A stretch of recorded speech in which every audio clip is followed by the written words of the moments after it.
Hi, I'm Danielle Bassoni, back with another episode of Time for Change Kitchen. It is the middle of August, and it's time, I think, to can tomatoes. You can get tomatoes at their peak and at their cheapest prices at the farmer's market about this time of the year. I bought these beautiful tomatoes from a family who grows them for me, and they were picked this morning and are at the peak of ripeness, and so you just can't get much more fresh than that. And but if you have room for a garden, and you like to garden, growing your own tomatoes, of course, is a much cheaper option. But this is what I do every year. And so today I'm going to show you how I can tomatoes. Other people do it differently. I've seen people who take raw tomatoes and pack them in jars and fill them with water and can them that way in a water bath. But I like to do mine differently because I think adding water to it dilutes the flavor. And I'm all about flavor and nutrition. And so what we're going to do are three different methods of canning tomatoes. The first method is we're going to roast these. And I love roasting tomatoes because roasting concentrates the flavor and it makes it just that much more yummy a tomato. And in all of these methods, I'm going to begin with roasting the tomatoes, and then we'll remove the skins. We do not discard the skins. A lot of people like to, but I don't like to waste anything that has flavor and nutrition in it. And the reason people discard them is when you can tomatoes, the peel takes on a very tough texture. It's almost like trying to chew a piece of thin plastic. And so it's not very desirable to have it in with your canned tomatoes. But the method I came up with is that I remove the skins once they've been roasted and they just pretty much slide right off. And I puree them. And so it eliminates that tough texture, and then I pour it back into the juice of my tomatoes, and then I can them. And so that's the first method we'll do. I call it crushed roasted tomatoes, and because we will be crushing the tomatoes with our hands. The second method is to stew the tomatoes. And it's the same method as the crushed roasted tomatoes, except that I'll put them in a pan on my stovetop and cook them down for about an hour just to further concentrate their flavor and to evaporate some of the liquid in order to concentrate that flavor. And then we'll can them in the same way we can the roasted tomatoes. And the third method is to make our own tomato paste. Now this isn't nearly as concentrated as the tomato paste you buy in the store, but it is a very rich, delicious tomato mixture, which is very similar to ketchup as far as the consistency is concerned. So we'll cook down our tomatoes, and in this case we don't remove the skins, we just take the cores out and puree the whole tomato. And so we'll be cooking those down, and that takes quite a long time. So you really have to want it to do this. It took me, I think, 8 hours to do my first batch. And so, but it's worth it because for the next year you have a nice supply of these wonderful tomatoes. And they're much more flavorful than those that you buy in the store. It doesn't overwhelm your dish like the store-bought tomato paste often can. And if you need only a tablespoon, it isn't like the concentrated tomatoes you buy in the store where you use a tablespoon and then you don't have a use for the rest of it. Usually in place of a tablespoon you can use the whole little 4-ounce jar that we're using, and that's perfect. So this is what we have on our agenda for today, so let's get started. These are Roma tomatoes, and I like these particularly for canning because they're meaty. They don't have a lot of seeds, and when they're roasted, they're just amazingly flavorful. So what we're going to do, I have baking sheets here, half-size baking sheets, and I have lined them with parchment paper, and I've just stacked the tomatoes on them. The tomatoes have been washed, and I'm putting 2 trays in the oven at the same time, and they'll go in at 300 degrees for about an hour, and that allows me to roast them very slowly and let them develop their flavor, but it also keeps the skins intact, so I can use those as well, and I will show you how to do that. Okay, so we are putting these in the oven, and you can see that I put this, I have room for, five racks, so I have it on the second rack from the top and the second from the bottom, and that gives us plenty of space in between. And this is going on at 300 degrees for about an hour. Okay, there's my timer. This has been slow roasting now for 1 hour at 300 degrees. And this is exactly what it should look like. It's slightly brown. There's water, there's liquid oozing from it. And you can see this is quite nice and very well done. But the skins are still intact, and that's what I like. And so we will take this, we'll set it aside for just until it cools, and then I'll show you what to do with it. This is the way that I like to cook them. The skin is just wrinkling and starting to turn a little bit brown. You don't want it any more brown than this, because we're going to use these skins. Most people throw them away, which I think is a real shame, because they're loaded with flavor and nutrition. Most of your nutrition resides in the skins of many vegetables, and just the fact that it adds so much flavor. One of the reasons people don't use it is because these skins become hard, but we're going to puree them so that doesn't happen, and that way we get the best of both worlds. We get the wonderful flavor and nutrition of these skins, and we have very little waste. So I'm waiting for these to cool down, because I do all of this with my hands and I don't want it to be burned.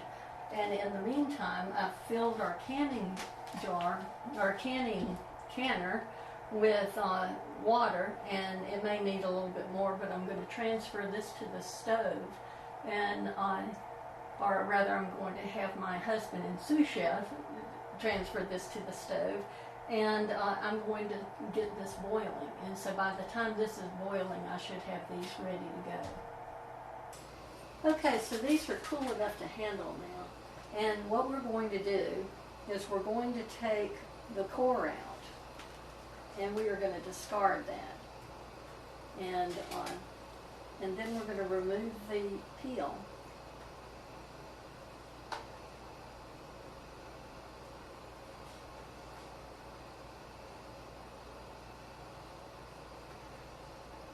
And the peel goes into this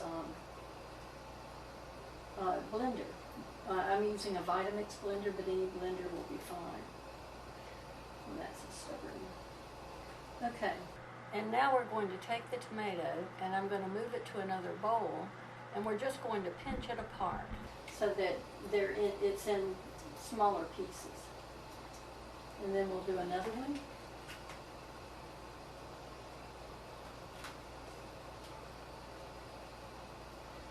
Uh-oh. Can't leave that in there.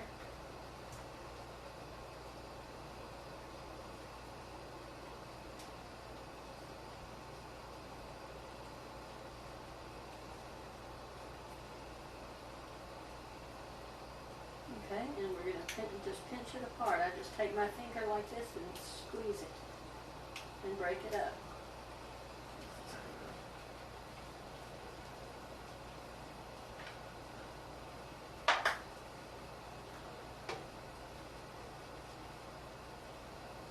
And another thing I want to point out is that I've seen many chefs throw away the seeds because they say the seeds are bitter. I'm afraid I have to disagree with that.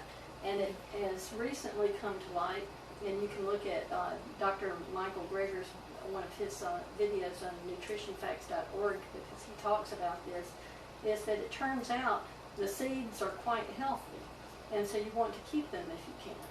And I always do, and I have never noticed them becoming bitter.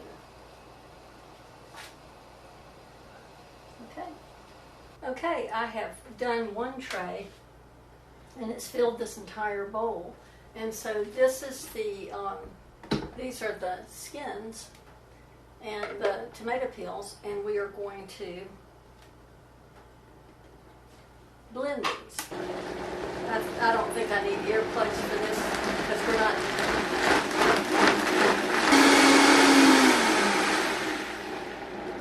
Well, I said I didn't need my earplugs, but I do.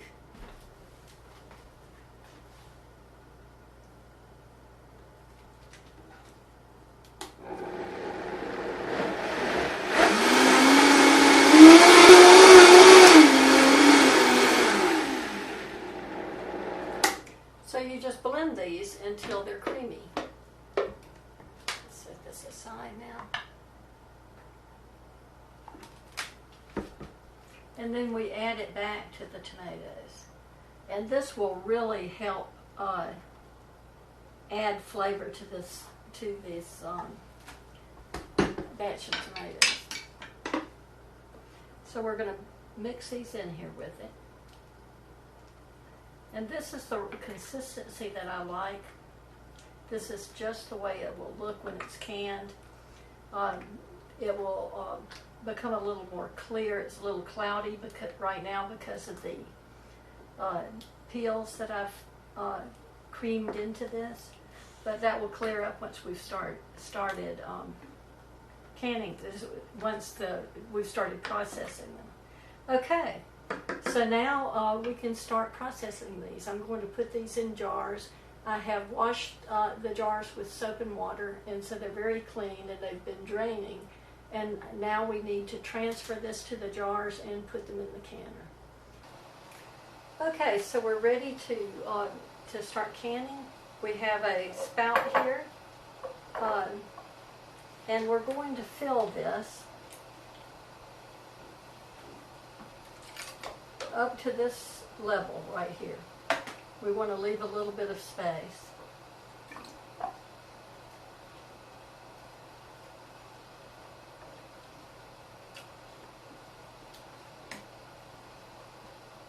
That looks pretty good. And by the way, I have heated these jars.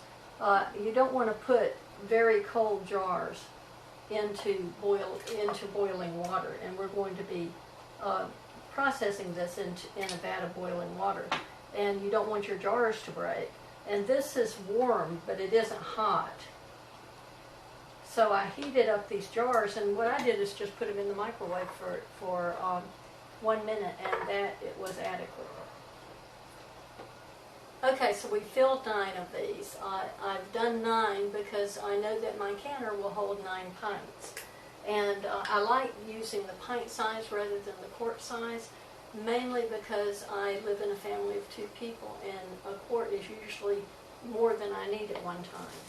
And so we're going to put 1/4 of a teaspoon of citric acid into each pint, and that's how much is called for. And this is a preservative, and it does not affect the flavor of these tomatoes. You could add lemon juice instead, but I prefer to use the citric acid because it's consistent. And I go ahead and put it in all of them where I can see them, so that I know that that I haven't missed one. And then I'll set that aside. And you can use a non-reactive spoon, which is stainless steel is fine, and mix that in there and go around the edges and make sure that there are not bubbles in here. Another thing I want to mention is that one of the reasons I use the Roma tomatoes is because they're so meaty. If I had used a big boy or one of the larger tomatoes that have more juice, then I probably would have put this into a stock pot and cooked it down a little, because this is the consistency I want. And while those tomatoes are very delicious, they are mostly water, and so you have to cook them down, or I do, to get what I want. Um, and and with aromas you don't, and because I've roasted them, they're still going to have a wonderful flavor. Now you have to take a damp cloth, a clean cloth, and by the way, everything I've done has been with clean hands. And it's very important to wipe the edges because you want to get a good seal.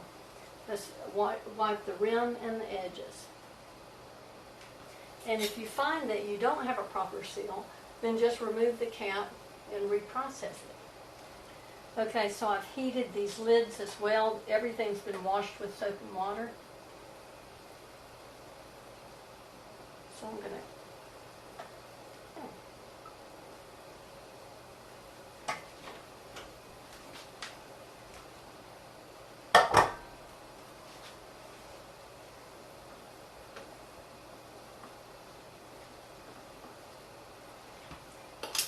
Now we put these on and just finger tight them. You don't want them very, very tight. You just want them slightly tight. You want them snug, but you don't want them too tight. You know, make sure you only have one lid too. I have actually done this and ended up with two lids on one of these jars. Okay, so now I'm going to drop them into my boiling water. The water should be about 2 inches above the jars once they've been settled down into the bottom. And then I'll process them. Since they're already cooked, I'll process them 35 to 40 minutes. At my altitude, it says to process them for 35, but I think to be on the safe side, I'll give it another 5 minutes. Okay, we're going to begin our water bath. And you can see we have our water boiling. The amount of water you put in here is dependent on the size of your jar. A pint-sized jar will require less water than a quart-sized jar because the water will rise according to the size of the jar. And so I think this is about right, but if it isn't, I've got some water boiling to the side so that I can cover it. It's better to have too little than too much because you have to dip it out if you have too much in there. And that sort of upsets the whole process. So we're going to go ahead and put these in there. These are still warm from having cooked the sauce. If you put it in cold, there's a potential for breakage, so you want it to have some heat to it. This will hold 9 jars, 9 pint-sized jars. These are handy, very handy for this because you sometimes will, if you use a regular oven mitt, it will sometimes get hot water on it and you can be easily burned. So we'll just set this down, and that does cover it, but it doesn't cover it quite enough. That's probably a ½ inch. So we're going to put another inch or 2 of water on it. And so it's handy, especially if you're doing a lot of canning, to keep a pot of water boiling on the side of the stove. Because some of this water will cook off, and when you put the next one in, it may not be enough. So that's pretty good. And do you see the bubbles coming out of it? That's perfectly normal. A vacuum is being formed, the oxygen that's in the can is releasing, and it will seal once that's done. Okay, so we are going to put this on for 40 minutes.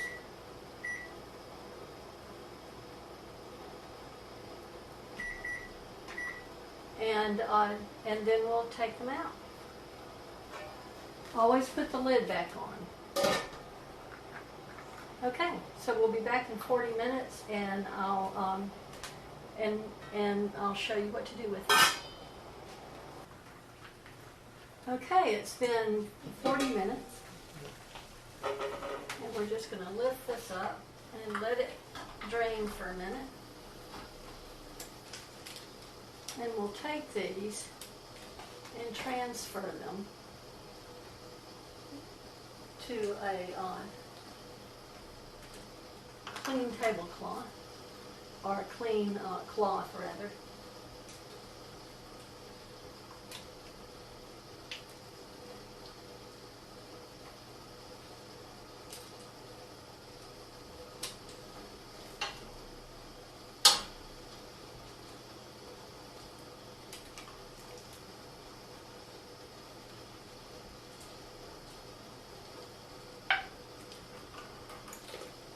Once these are exposed to cooler air, did you hear that click?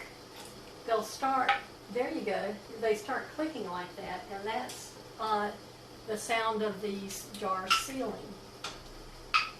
Can you hear that?